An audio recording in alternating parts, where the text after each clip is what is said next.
Punta muna tayo ng Frontera. Tapos dito sa tool dealer.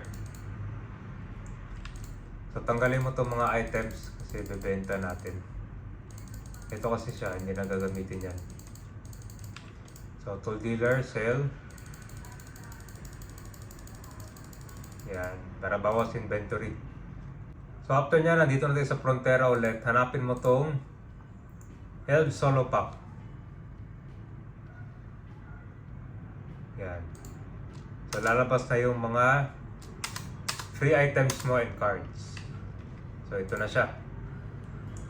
Then itong cards. Okay, so tara, go 6 tayo.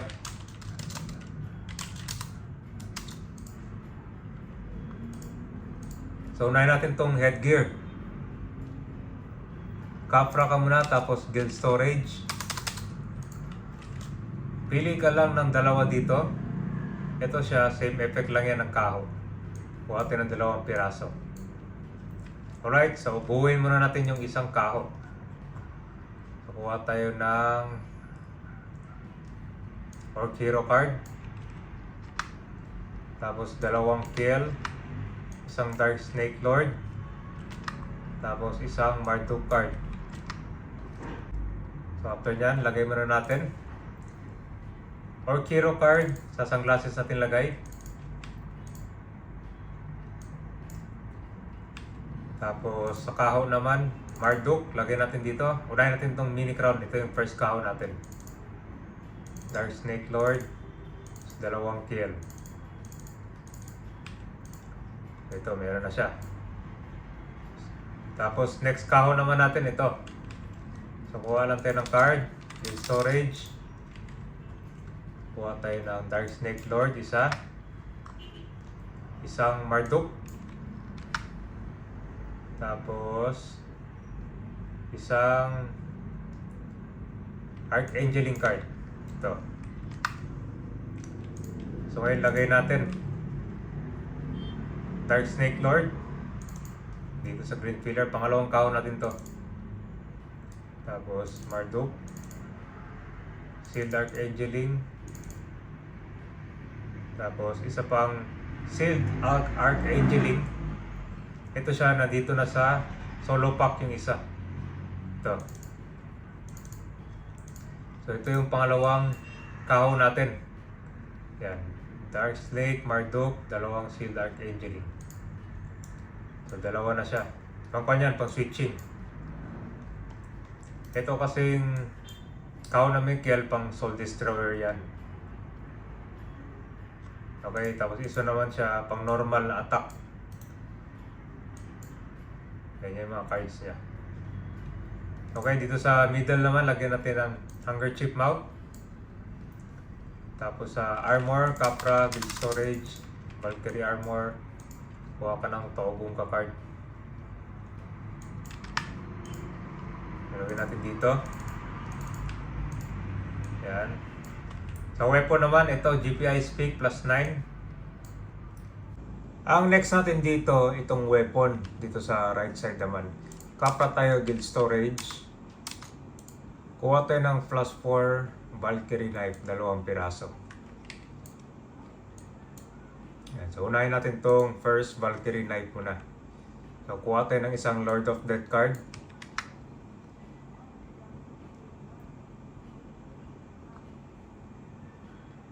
Tapos 2 Prioni. Tapos isang Rangris card. Okay. Yan, compound natin. Rangris. Ito, unahin natin itong Valkyrie Knife. 2 Prioni. Tapos isang Lord of Death. So, tapos na yung isa. Isa naman para dito, plus 4 Valkyrie Knife. Guild Storage. Memory of Thanatos card, 2 piraso.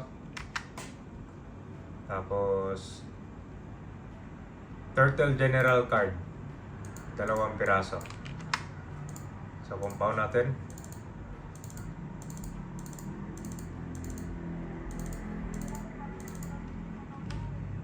Alright, so meron na tayong 2 weapon. Yan, pang switching.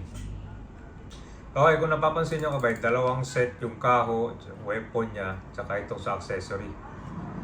So, unahin natin tong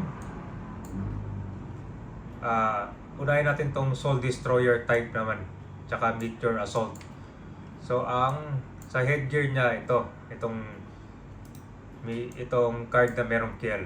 Yan, Marduk, Large Snake, dalawang kill. So, yung dalawang kill, ilagay mo siya dito. Tapos, yung weapon natin, dapat yung merong Prioni. So, ilagay natin itong isa.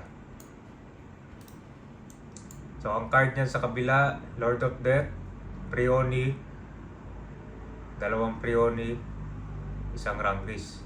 Tapos yung sa accessory niya, Megs, dalawang Strength. Yan. So, itong type na gamit, pang Soul Destroyer at saka Meteor Assault.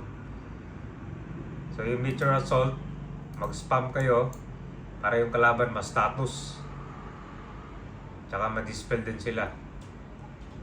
So, ang next type naman itong gamit ay itong Ring of Flame Lord tsaka Ring of Resonance. Ito yung merong Bowling Bass tsaka Magasura. So, yung kahaw niya, balita mo lang nito, yung merong dalawang Sealed Archangeling card para plus HP.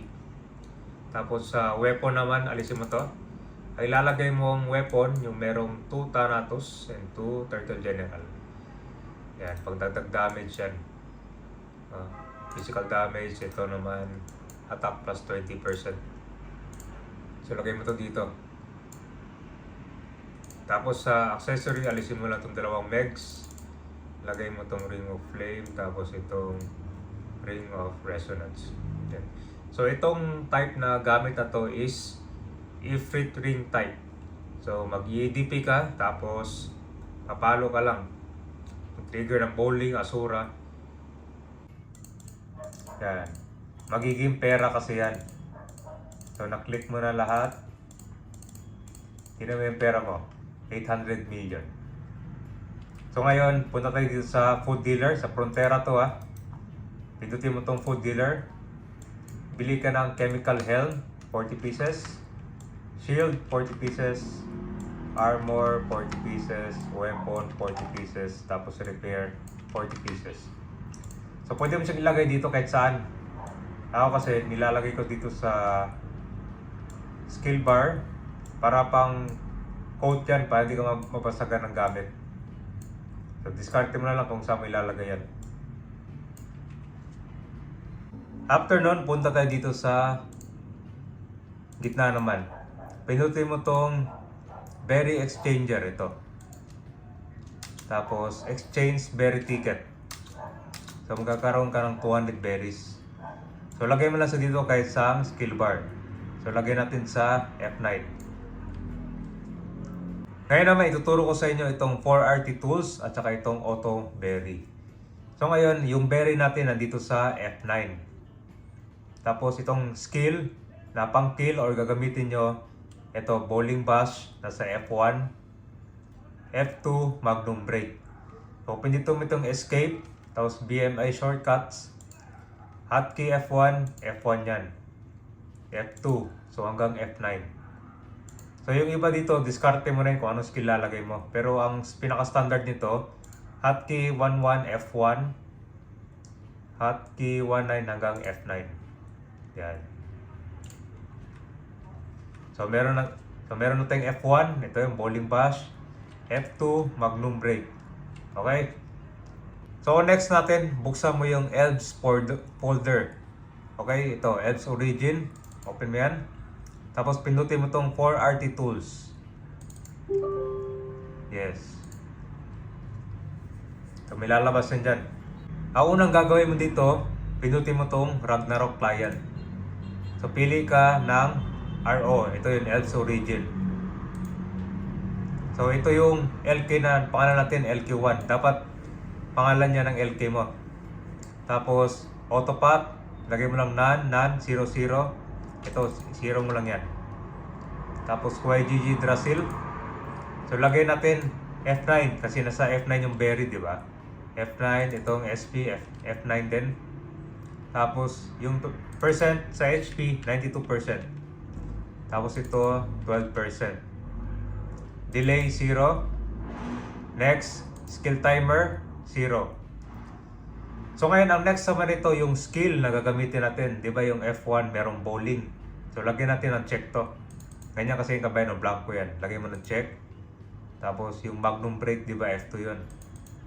So, lagyan mo siya ng F2. Ang ibig sabihin na may check, meron siyang target.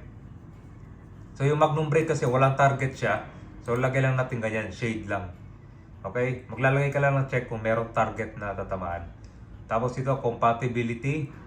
Tapos spammer delay 1. So after nun, goods na yun, pindutin mo lang tong on. Nandito na tayo sa Frontera. Check natin kung gumana yung 4RT tools. Pindutin mo yung F1. Kita mo yan, no? Nag-automatic spam siya kahit naka-hold ako sa F1. So itong F1, meron siyang target. Yung F2 naman, walang target. Spam lang siya, tinan mo ha. So, naka-hold lang ako sa F2. So, ibig sabihin, gumagana yung 4RT tools mo. Ngayon, yung sa auto berry naman, malalaman mong kung gumana yan. Tinan mo yung berry ha. 200 pieces yan. Alt Q ka. Alisin mo tong high risk. Bababa HP mo. Tapos suot mo ulit yung high risk ito. Tinan mo yung berry ha. Parang 200. Mababawasan yan. Hindi ko pinipindot. 199. So, ibig sabihin, automatic nag-auto berry na siya.